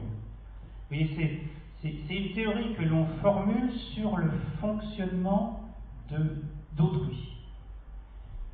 Et c'est la théorie de l'esprit parce que c'est une théorie que je fais sur le fonctionnement de l'esprit d'autrui.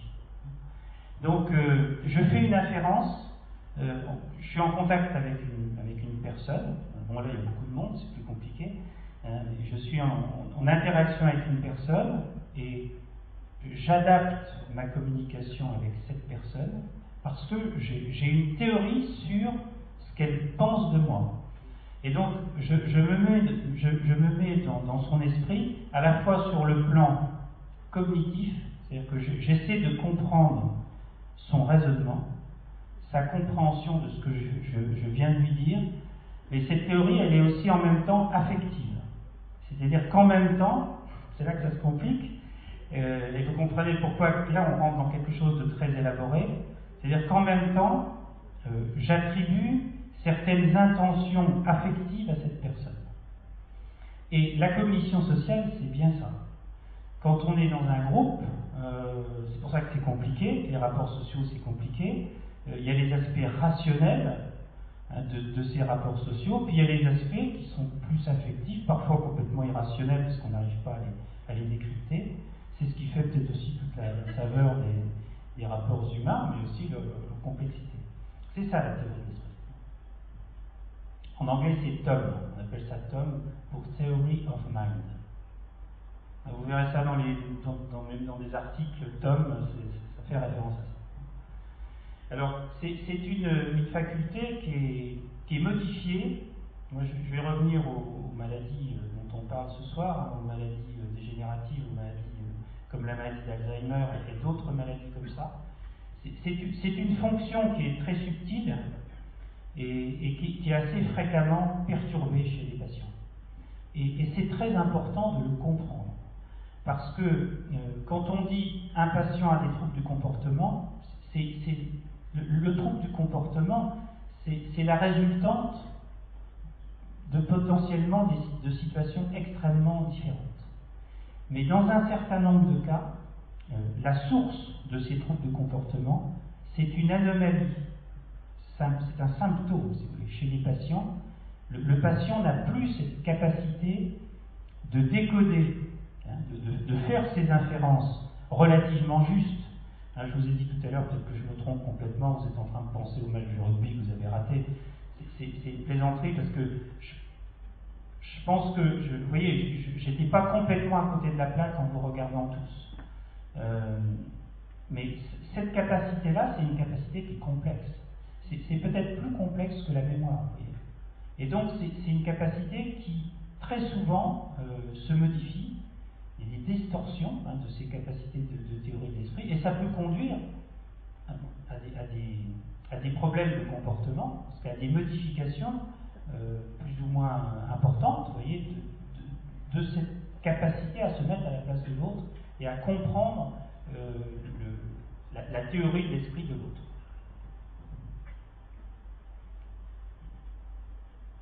D'autres questions ?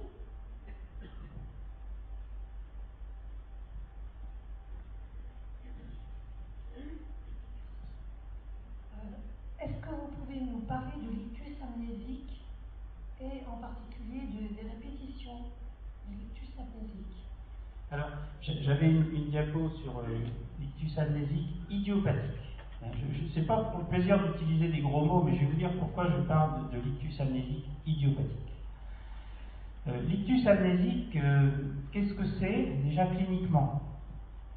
C'est quelqu'un qui est en bonne santé, qui a à peu près mon âge, c'est-à-dire le plus souvent c'est entre 55 ans et 70 ans. C'est vraiment le cas de figure le plus fréquent. C'est quelqu'un plutôt d'actif, voire suractif, qui va faire des conférences même le samedi soir, vous voyez, parce que je trouve qu'il n'en fait pas assez dans la semaine, etc. Donc voilà, c'est le profil typique. Et donc c'est quelqu'un qui par ailleurs est en bonne santé, et puis qui craque, devient amnésique. Alors devient amnésique de façon extrêmement intense, c'est-à-dire que la personne oublie au fur et à mesure tout tout ce qu'on lui dit. C'est très très impressionnant. Et puis il perd aussi une partie de son passé, mais ça c'est moins flagrant. Ça dure comme ça entre 6 et 8 heures en moyenne. 6 à 8 heures. Et puis ça revient, et disons qu'en 24 heures, ou au pire 48 heures, tout rentre strictement dans l'ordre. Alors je dis bien ictus amnésique idiopathique, c'est-à-dire quand c'est un vrai ictus amnésique. Alors quand c'est un vrai ictus amnésique, c'est pas grave. C'est pas quelque chose de grave. Et par contre, c'est très impressionnant. C'est très impressionnant, surtout pour l'entourage, parce que comment ça se passe? C'est souvent la personne qui est victime d'ictus amnésique se met à poser des questions. C'est ce qu'on appelle des questions itératives. Par exemple, dit est-ce que, donc il y a un homme, admettons que ce soit l'homme qui fasse l'ictus amnésique et qui dit à sa femme, est-ce que j'ai rangé ma voiture au garage? Donc la femme lui dit, oui, tu viens de ranger la voiture, tu sais bien. 2 minutes après, est-ce que j'ai rangé ma voiture au garage? Alors là, la femme dit, écoute, mais ça va pas du tout. Bon. Et puis 2 minutes après, nouvelle question, alors là, prend le bas de combat, la femme appelle les urgences, le docteur, et donc, tout le monde arrive aux urgences de l'hôpital complètement paniqué, donc il y a une ambiance terrible. Et en fait, cette ambiance, vous voyez, d'anxiété généralisée alimente l'ictus amnésique. C'est-à-dire que parce que le patient perçoit autour de lui, on se retrouve aux urgences de l'hôpital, et là c'est pas banal, et puis s'il y a cette agitation anxieuse autour de lui, l'ictus est alimenté. Donc ce qu'il faut faire, c'est expliquer que c'est pas grave. Il faut l'expliquer quand on s'est assuré que c'est un vrai ictus, que c'est pas un AVC ou autre chose, vous voyez. Mais quand on s'est assuré de ça, c'est une pathologie qui n'est pas grave, mais qui est par contre très impressionnante, qui est effectivement très impressionnante, et dans certains cas, ces ictus peuvent se répéter. Il y a des patients qui font plusieurs ictus amnésiques, c'est comme ça. On ne sait pas trop pourquoi, dans beaucoup de situations, le patient fait un ictus. Puis dans nous, on a toute une série de patients, je crois qu'on a la plus grande série d'ictus amnésiques idiopathiques au monde. Vous pouvez taper sur le site de l'unité, c'est assez impressionnant parce qu'on a un système, on a la consultation qui est adaptée pour cela, les médecins le savent. Quand ils sont sensibilisés au fait que quand un patient appelle ou un conjoint appelle pour ce genre de situation, eh bien, ils savent que c'est un ictus, il y a de grandes chances que ce soit un ictus, et donc il arrive aux urgences de l'hôpital plus vite qu'ailleurs. Et c'est vrai qu'il y a quelques observations où il y a plusieurs ictus. Ça ne veut pas dire que ce n'est pas un vrai ictus pour autant.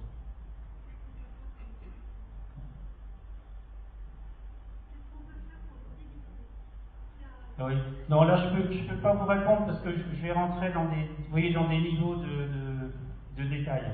Je ne veux pas vous répondre. Bonjour. Est-ce que vous parliez de faire travailler la mémoire, est-ce que les nouvelles technologies de l'information contribuent à la faire travailler ou est-ce que ça a été évalué? Ça, c'est une question qui est aussi très, très intéressante. Les nouvelles technologies de l'information, il y a beaucoup de technologies de l'information, mais je pense que le plus important, le grand changement, c'est l'accès à Internet. C'est le grand changement. C'est un changement certainement aussi important que l'écriture, que l'imprimerie, et peut-être plus massif dans le sens où c'est un changement rapide. Parce que Internet, sauf que quelques initiés dans la salle, il y a 15 ans, je vous aurais parlé d'Internet, personne ne savait ce que c'était qu'Internet, et aujourd'hui, Internet est omniprésent. Donc, il y a un peu les plus et les moins. Et après, il faut faire la synthèse, et je pense que ce qui est important, c'est de prendre connaissance qu'on est face à un changement majeur.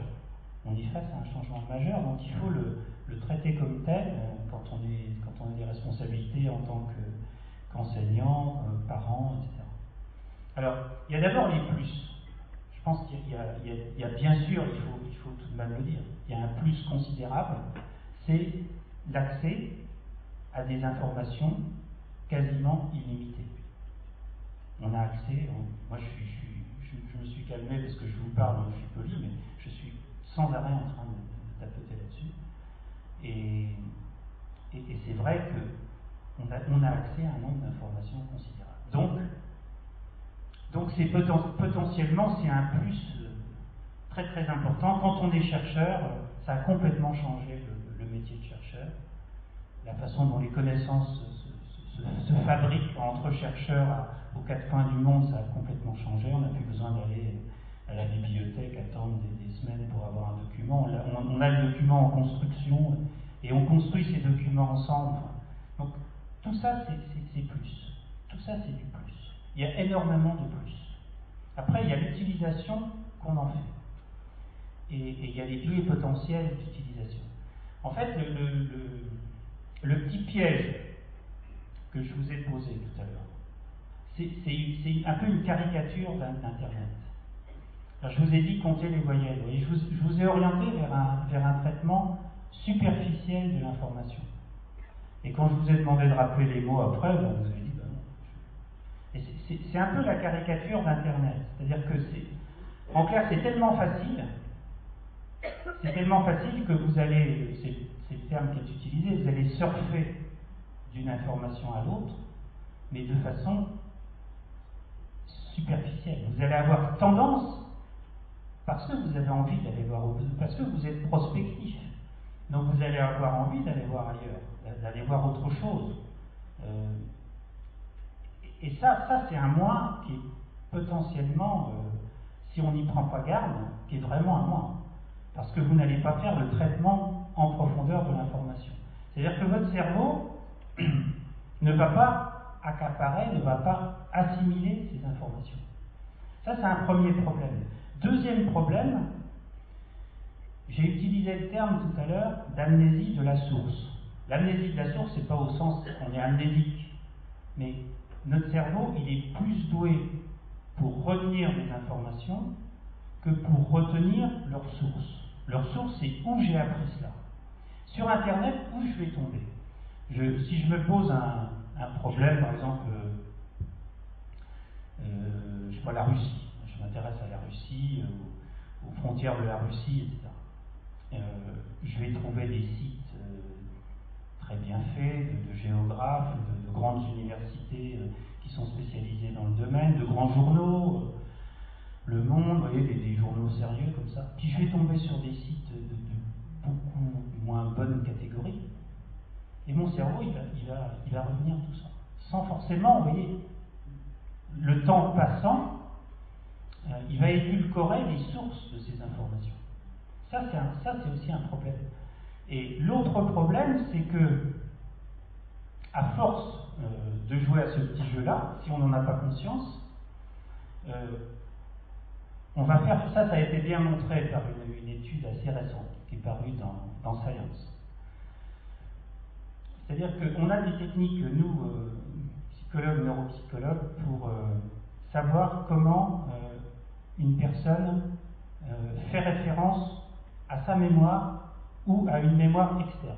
On a des moyens techniques pour mesurer ça. Et ce qui a été montré, c'est que chez des jeunes étudiants, des étudiants de grandes universités américaines, qui ont été bercés en fait dans Internet, parce que Internet, c'est des étudiants qui ont 22, 23 ans, donc ils ont été bercés par Internet, et ils sont dans un milieu où ils utilisent énormément Internet. Et d'ailleurs, c'est pas complètement en désaccord avec l'exemple que je prenais de la Russie. Si on leur pose une question du type « C'est quoi le fleuve jaune ?» C'est quoi le fleuve jaune? C'est où? C'est quoi? Vous voyez, c'est une question qui est...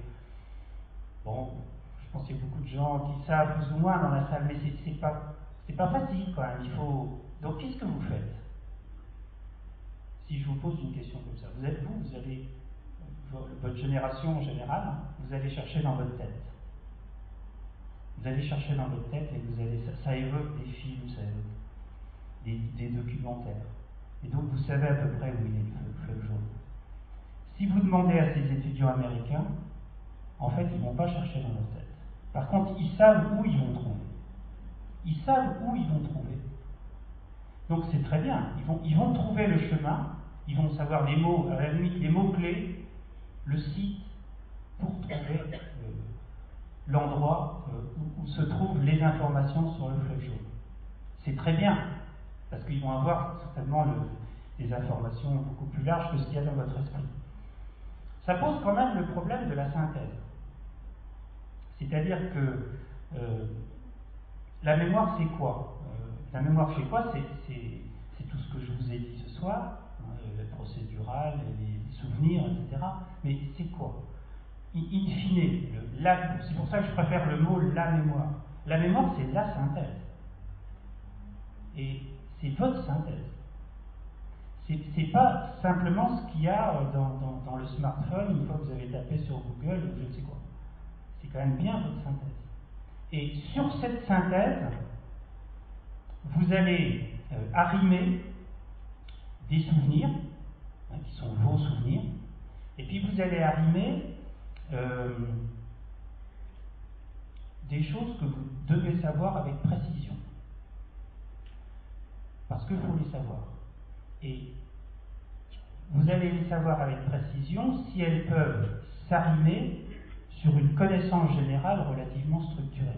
Vous n'allez pas pouvoir mémoriser, on le faisait peut-être un peu dans le passé, ça, mais on le fait de moins en moins. Vous allez beaucoup plus difficilement pouvoir mémoriser des informations par cœur si elles ne s'arriment pas sur quelque chose de cohérent. Et in fine, la mémoire, c'est quand même bien ça. Moi, il y a une situation que j'aime bien, ce sont les débats politiques. Vous voyez, les vrais débats politiques. Par exemple, 2 futurs candidats à la présidence de la République. Donc là, il y a un enjeu majeur qui s'affronte. Et qu'est-ce qui fait la différence? Donc évidemment, il y a tout l'aspect séduction, pouvoir de conviction, etc. Et tout ça, ça compte, évidemment.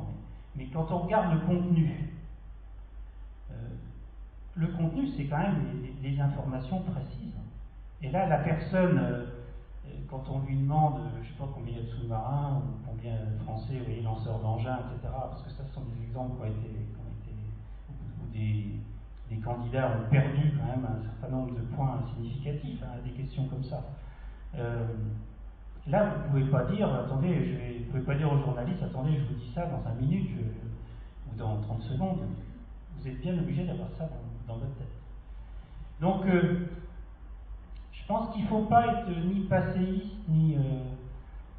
je pense qu'il faut considérer que la question que vous posez là, c'est un grand problème de société. Et je pense qu'il faut le considérer comme tel. Je pense que quand on est parent, quand on est éducateur, il faut le considérer comme tel. Quand on a des petits-enfants qui grandissent, et des petits-enfants, c'est mon cas, j'ai des petits-enfants, je pense que c'est un problème important. Mais bon, c'est aussi une réponse personnelle. Hein. Parce qu'il y a derrière aussi toutes les valeurs, toute la cohésion de notre société, il y a aussi tout ça. Hein.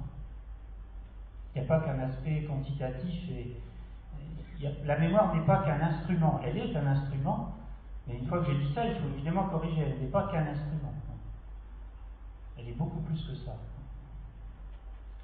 On peut prendre encore 2 questions avant de conclure. Oui, justement, moi je m'intéresse donc à l'aspect pédagogique de la mémoire, puisque l'enfant il passe son temps donc à apprendre, à l'école on apprend toute sa vie, puis encore après.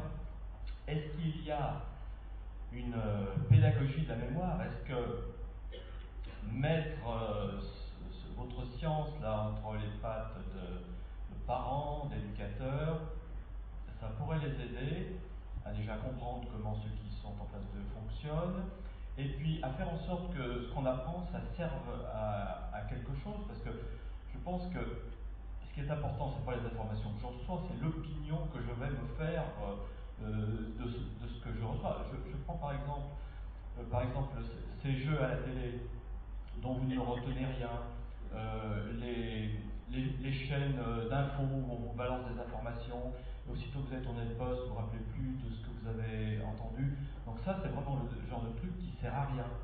Il faudrait une pédagogie, à mon avis, de la mémoire. Vous avez peut-être vu c'était au moment du jour de l'an, il y a eu un grand article de Stanislas Dehaene, qui est un chercheur en neurosciences, qui est très connu, qui est professeur au Collège de France, sur ce sujet-là. sur comment le citoyen, puis l'éducateur évidemment en première ligne, peut bénéficier des connaissances des neurosciences, surtout des neurosciences cognitives modernes. Moi, je pense que c'est une piste intéressante. En même temps, il ne faut pas qu'il y ait de dogme. Je pense que c'est toujours ça. Je pense qu'il faut toujours que ce soit dans un cadre d'interaction.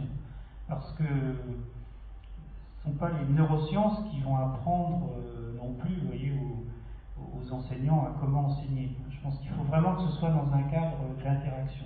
Par contre, les découvertes que l'on fait aujourd'hui, alors si on revient au cadre, par exemple, de la mémoire chez l'enfant, je pense que c'est très important que ce soit transmis, et que ce soit facile d'accès pour les enseignants, pour les parents, parce que je pense que ce sont des données qui sont importantes. Donc, si elles ne sont pas transmises de façon dogmatique, je pense que c'est une avancée. Moi, je réponds donc oui. Je réponds donc oui, à condition que ce ne soit pas présenté comme une science qui remettra en cause forcément tout ce qu'ont fait les éducateurs et les pédagogues depuis des décennies. Et qui l'ont peut-être fait de façon un peu intuitive, en fait. Bonjour monsieur, je voudrais parler d'un autre sujet, la maladie d'Alzheimer. Je voudrais savoir s'il existe des moyens de prévention de cette maladie. Alors, c'est un mot prévention qu'il faut utiliser avec précaution. Ça ne veut pas dire pour autant qu'il ne faut pas l'utiliser. C'est un terme qu'on commence à utiliser dans la communauté, disons, des chercheurs qui travaillent sur la maladie d'Alzheimer. J'ai un tout petit peu parlé, là, avant de répondre aux questions, du concept de réserve cognitive, qui est un concept qui vient de plusieurs constats. Alors, il y a eu un premier constat, c'était des chercheurs, ça date des années 70. Le premier grand travail, c'était des travaux qui ont été faits par des anatomopathologistes. C'est-à-dire, c'est des gens qui coupaient le cerveau de personnes décédées, et ils avaient une cohorte de personnes et qui avaient été relativement bien suivies avant leur décès, et qui étaient à peu près comparables. C'est-à-dire que c'était des gens qui avaient des petits troubles cognitifs, simplement des petits troubles cognitifs. C'était pas dément, il n'est pas une démence avérée, ils avaient des petits troubles cognitifs. Et donc ces chercheurs, qui étaient vraiment des grands anatomopathologistes, en fait ont fait une découverte assez incroyable. C'est-à-dire que certains cerveaux n'avaient pratiquement pas de lésions, donc étaient bien en adéquation avec la clinique avant le décès de ces personnes, c'est-à-dire des petits troubles cognitifs et très peu de lésions du cerveau. Et puis d'autres cerveaux présentaient des lésions dégénératives considérables.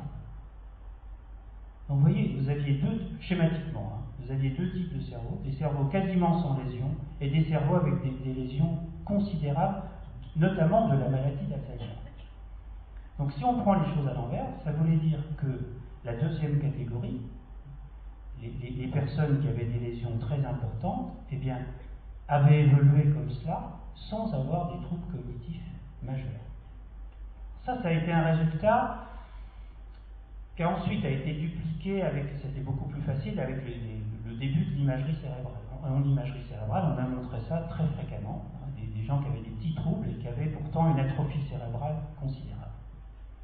Et puis ensuite, il y a eu des études en épidémiologie qui c'est-à-dire qu'on a suivi des grandes cohortes de personnes âgées pendant très longtemps, pendant plusieurs décennies, et on a vu également que certaines développaient la maladie, d'autres ne développaient pas la maladie ou la développaient plus tard, et on a mis en relation le fait de développer la maladie plus ou moins tard, plus ou moins tôt ou tard, on a mis en relation avec un certain mode de vie. C'est là que la notion de prévention intervient. Et puis, l'autre élément qui a été aussi important, c'est des études qui ont été faites chez l'animal, où on a montré que... Je crois qu'il y a un bruit. Où on a montré qu'on pouvait aussi intervenir sur sur le développement cognitif d'animaux dans différents cas. Alors, attendez, je reviens à cette notion de prévention. Alors, qu'est-ce qu'il en sort aujourd'hui? Ce qui est sûr, c'est qu'il y a tout un faisceau d'arguments qui montrent qu'on peut intervenir sur le fait, alors, non pas que la maladie soit présente ou non dans le cerveau des personnes, ça on ne sait pas faire. Juste pour que tout le monde comprenne, la maladie d'Alzheimer, de façon générale, c'est une maladie qui se déclare relativement tardivement, vers l'âge de 75 ans, je vais dire un âge comme ça, même s'il y a des différences, il y a des formes beaucoup plus précoces, il y a des formes plus tardives, mais la maladie est présente dans le cerveau des personnes qui développeront cette maladie plusieurs décennies avant que les symptômes ne se manifestent.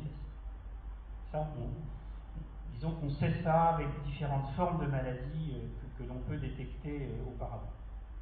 Donc, schématiquement, la maladie est présente dans le cerveau vers l'âge de 40 ans, elle va se manifester vers l'âge de 75-80 ans. Et ce qui est important, donc pour parler de ce terme de prévention, c'est de savoir qu'est-ce que l'on peut faire en quelque sorte, non pas pour stopper le processus physiopathologique, ça on ne sait pas faire, et comment on peut retarder la survenue de certaines conséquences de ce processus physiopathologique, et notamment les symptômes. Parce que qu'est-ce qui va gêner le patient? Ce sont les symptômes. Le patient et l'entourage. Alors, là, il y a plusieurs pistes. Il y a d'abord ce que j'ai envie d'appeler un peu le bon sens. C'est-à-dire que tout ce qui va aggraver le fonctionnement du cerveau, tous les facteurs de risque vasculaire, tout ce qui ne va pas être bon pour le cerveau va mettre le cerveau dans une situation... Le cerveau va essayer de se défendre contre la maladie dégénérative. Mais si vous le pénalisez avec des facteurs de risque vasculaire, alors bon, c'est tous les aspects nutrition, le tabac, l'alcool, etc. Tous ces facteurs-là sont des facteurs péjoratifs. C'est un peu du bon sens, mais il faut quand même le rappeler. Alors, pour revenir plus à notre préoccupation de ce soir, c'est les aspects cognitifs. Ça, c'est plus l'épidémiologie qui nous a montré ça. Et l'épidémiologie, ça marche sur des grandes populations et avec des variables très globales. Alors, prenez-les vraiment ces variables comme ça. C'est qu'est-ce qui va avoir un effet? Le niveau socioculturel. C'est ce qui est profondément injuste. C'est-à-dire que quelqu'un qui a un haut niveau culturel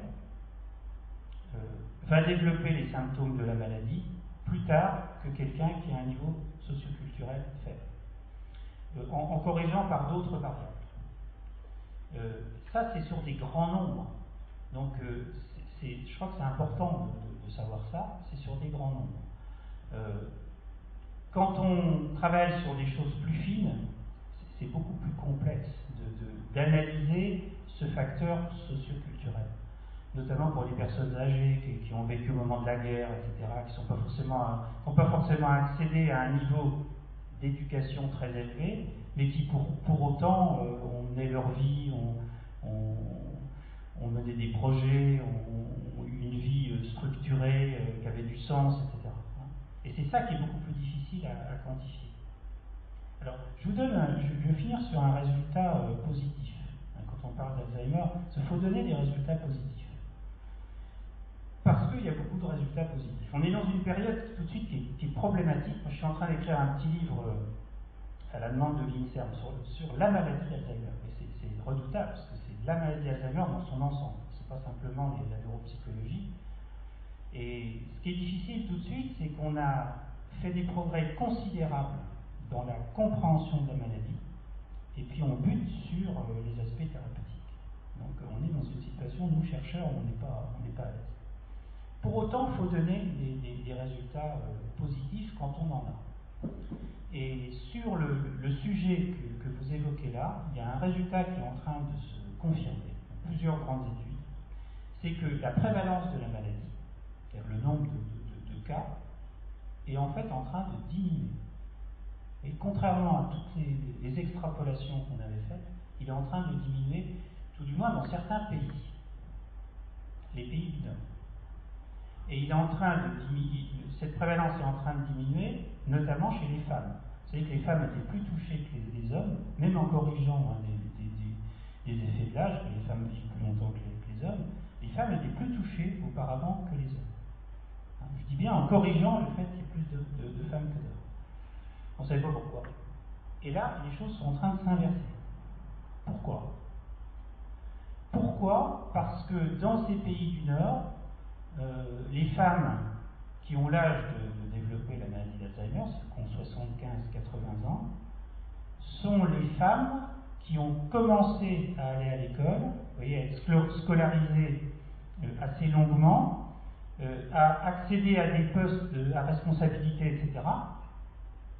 Et donc, il semble, enfin, là aussi c'est une interprétation, mais il semble que cette situation nouvelle fait que la prévalence de la maladie chez les femmes est en train de reculer. Donc vous voyez, ça c'est quand même un résultat très, très intéressant.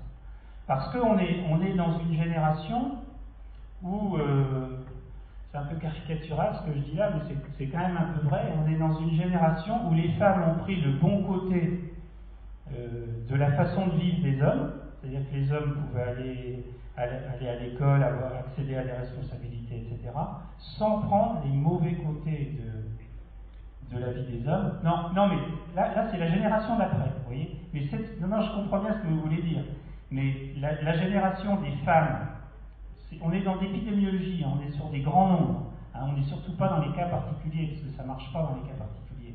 Mais dans les grands nombres, on est dans des périodes, dans des cohortes, hein, où ces femmes ont eu accès à l'éducation, ont commencé à accéder à des responsabilités, sans pour autant vivre, entre guillemets, de la façon délétère des hommes.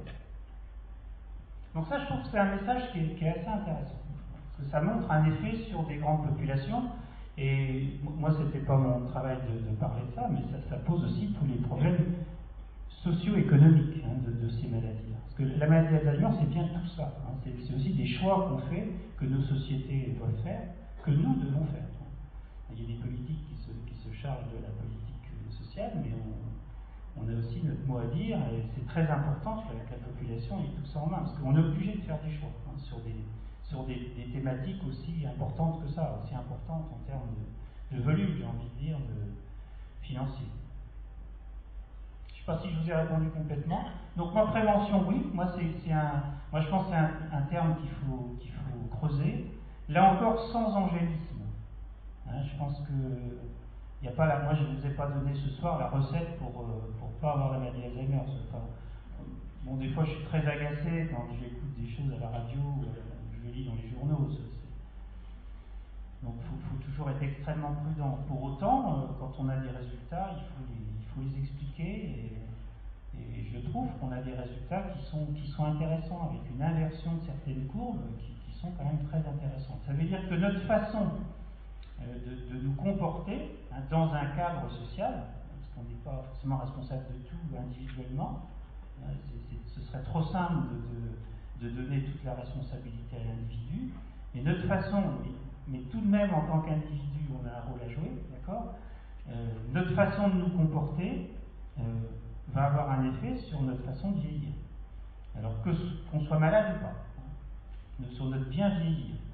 Et il ne faut pas non plus que ça devienne une idée fixe, parce que ce serait pire que tout. Parce que justement, je pense que la façon de bien vieillir, c'est la façon de bien se comporter vis-à-vis des autres. Et là, je vous donne un message qui est un message scientifique. Ça a été bien montré par les études épidémiologiques, à savoir que si sur un plan cognitif, s'il y a une action qui permet de bien vieillir, on revient là, ce sont les interactions sociales. Donc, les personnes qui sont engagées dans des interactions sociales alors c'est pas forcément facile à mettre en musique et à quantifier, mais il y a quand même beaucoup d'indicateurs qui vont dans ce sens-là. C'est-à-dire qu'en clair, si j'ai un message à donner, si vous êtes jeune retraité, retraité, vous vous levez le matin, c'est mieux d'aller s'investir dans une association caritative, gérer les difficultés des personnes, etc., que de faire des problèmes du docteur je ne sais qui sur Internet. Et payer cher d'ailleurs pour acheter des logiciels, je ne sais pas quoi. Clairement, il y a une situation qui va être rentable, hein, cognitivement parlant, et l'autre qui va l'être beaucoup moins et qui en plus va assécher votre portefeuille. Très bien. Les associations devraient être satisfaites de cette annonce. Il devrait y avoir un recul de population et ALTEC notamment est ouvert au bénévolat, donc avis aux amateurs. Nous